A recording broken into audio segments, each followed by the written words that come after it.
Back. Today we're going to continue talking about intermolecular forces of attraction. We call them IMFs. There are two that we've talked about so far. They are dipole to dipole. And if you remember, these occur between polar molecules. And we also talked about hydrogen bonding. And that's a special type of dipole to dipole attraction. And these occur when hydrogen is bonded within a molecule to, do you remember? Nitrogen, oxygen, or fluorine, the three most electronegative elements. And as you recall, nitrogen and oxygen and fluorine are strong enough to pull that shared pair of electrons with hydrogen towards themselves, leaving hydrogen as a bare proton. Makes it a very strong positive. So a nearby molecule with an electronegative element like nitrogen or oxygen and fluorine can get really, really close to it. So hydrogen bonding is a special type of dipole to dipole attraction. Today I want to talk about van der Waals forces, but they're more commonly known, and when I say commonly known among chemists, as London Dispersion Forces. Well, I think it's named after a German physicist named Fritz London. We usually refer to these as LDFs instead of saying London Dispersion Forces over and over and over again. It turns out that the electron distribution around an atom or a molecule, it fluctuates over time. And these fluctuations cause something called an instantaneous or temporary dipole, a temporary positive and negative end to the atom or molecule. These are the only forces between nonpolar molecules. Now, all molecules exhibit these, but for nonpolar molecules, these are the only forces of attraction between them. So examples would be carbon dioxide, carbon tetrachloride, and chlorine gas. If you drew those Lewis structures, you'd quickly identify the fact that they are nonpolar, so there are no positive and negative ends for them to be attracted to each other. So the only thing they have going for them are these temporary or instantaneous dipoles. Let's see, they exist in all molecules, both polar and nonpolar. These cause an attraction between two molecules or two atoms. The attraction becomes greater as the molecular mass at the molecule increases. And that has to do with the size of the electron cloud and something called the quantum mechanical model, which we don't get into in this class. Let's take, for a quick example, helium. This is a helium atom here. Here's another helium atom, and here's another helium atom. And you can see in this image that the electrons on this helium atom, for a moment in time, are on this side of the helium atom. Wouldn't that give this side a negative charge for just a moment, and the opposite side a positive charge? And let's say there's a neighboring helium atom that's doing the same thing, where the electrons are concentrated on this side of the helium atom. Wouldn't that give this side a negative and this side a positive? And the same thing with this third helium atom. Well, for a temporary moment in time, I know that's sort of redundant, we end up with a concentration of electrons on one side of the molecule, and it's deficient on the opposite side of the molecule. So we have a positive and negative end for a moment in time. And this attraction between these positives and negatives are called London Dispersion Forces, or LDFs. They're very, very weak compared to dipole attractions or hydrogen bonds in molecules with similar molecular weights. So therefore, these generally have higher vapor pressures,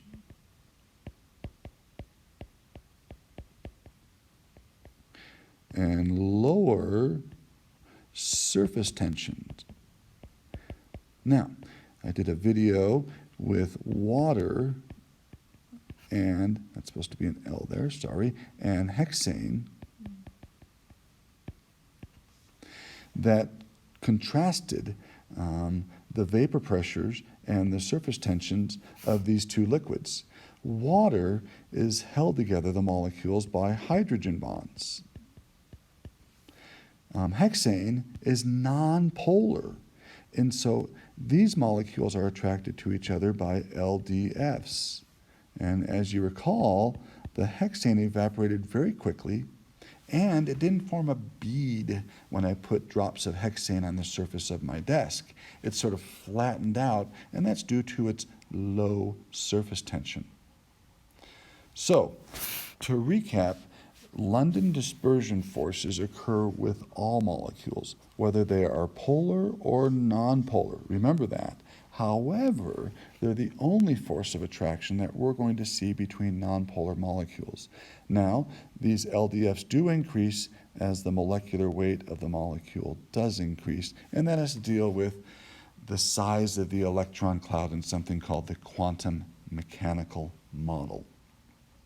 All right, so now we have 3 intermolecular forces of attraction. Let's see if maybe we can, see if I can get to another page here, kiddos. Maybe we can practice a few of these. Once again, trying to get to the right page and determine what the strongest intermolecular force of attraction between these molecules would be. So let's start with 3 examples. Let's go with PCl3. Let's put CO2 down, and let's go with NH3. So what would you suppose would be the strongest intermolecular force of attraction between PCl3 molecules? Well, right now you're probably staring at the screen with your jaw open, saying to yourself, I have no clue what you're talking about. Well, for these, let's start with Lewis structures. Let's figure out if they're polar or nonpolar first. So if I were to draw the Lewis structure for PCl3, I'd quickly see that its shape would be trigonal pyramidal. There's a non-bonding or lone pair of electrons above the phosphorus, pushing those chlorines down into a trigonal pyramidal configuration, which is not symmetrical. And that means this molecule is polar. The dipoles will not all cancel. Now, does that help you decide what type of intermolecular force of attraction? Remember, there are 3 choices. Your choices are dipole to dipole, hydrogen bonding, or LDFs.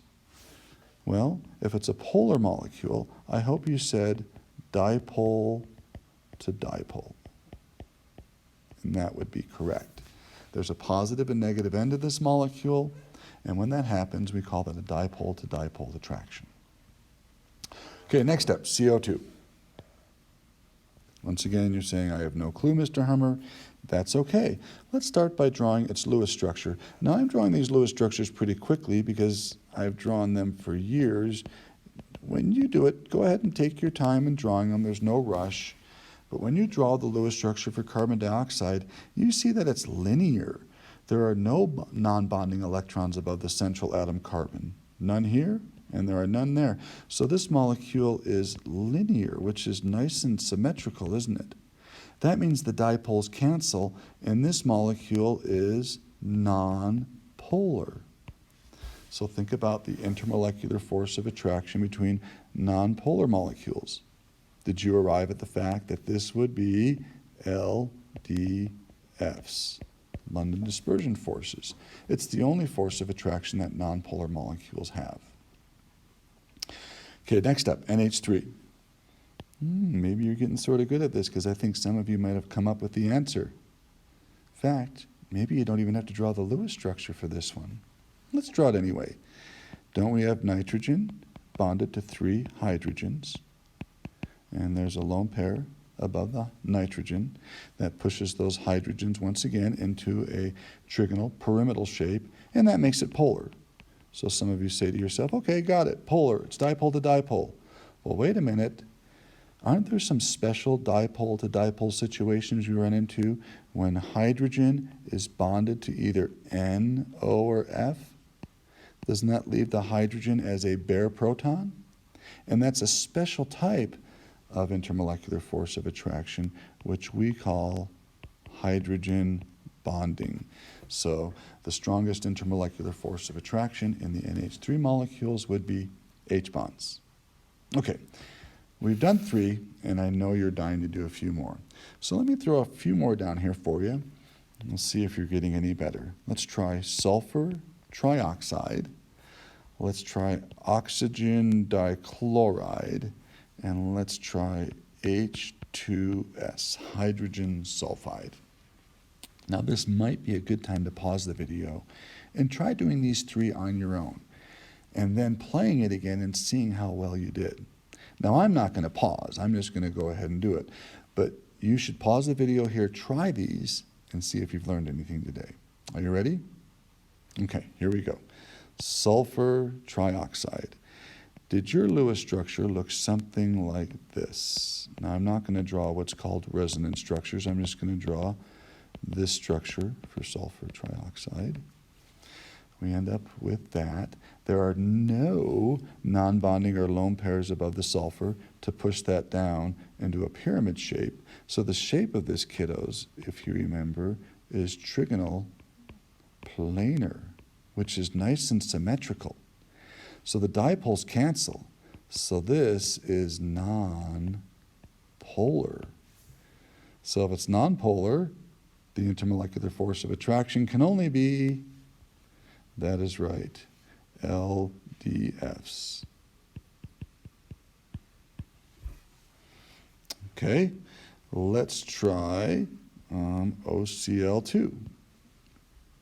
OCl2, what was your Lewis structure for OCl2? Did you put the O in the middle and chlorines on both sides?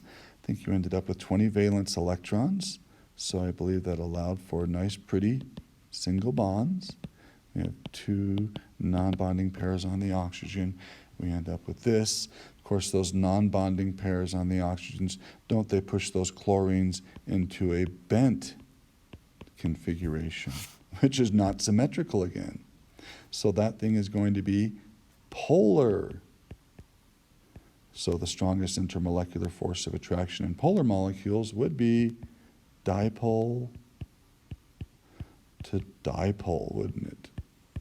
How come it wouldn't be hydrogen bonding? Yeah, that's sort of silly, isn't it? Because we don't have hydrogen bonded to N, O, or F. We have chlorines bonded to N, O, or F. All right, last one, H2S. So for the Lewis structure, did you end up with something like this? And you would suppose, just by the Lewis structure, that that would be bent, and you would suspect because it's bent, it's not symmetrical, that would be a polar molecule. So, did you end up with dipole to dipole again? How come not hydrogen bonding? Yeah, because some of you are asking that right now. Well, why not hydrogen bonding, Hummer? Well, because hydrogen is bonded to sulfur here, isn't it? In order for a hydrogen bond to exist, this atom here has to be nitrogen, oxygen, or fluorine, one of the three most electronegatives. So it doesn't leave these hydrogens with what we call a bare proton. So that does not hydrogen bond. It is a polar molecule, so the interaction is dipole to dipole. All right, I hope that helps. We'll practice more of these, kiddos, with the three intermolecular forces of attraction, which are dipole to dipole, hydrogen bonding, or LDFs. All right, that's good enough for today. Talk to you soon. Bye-bye.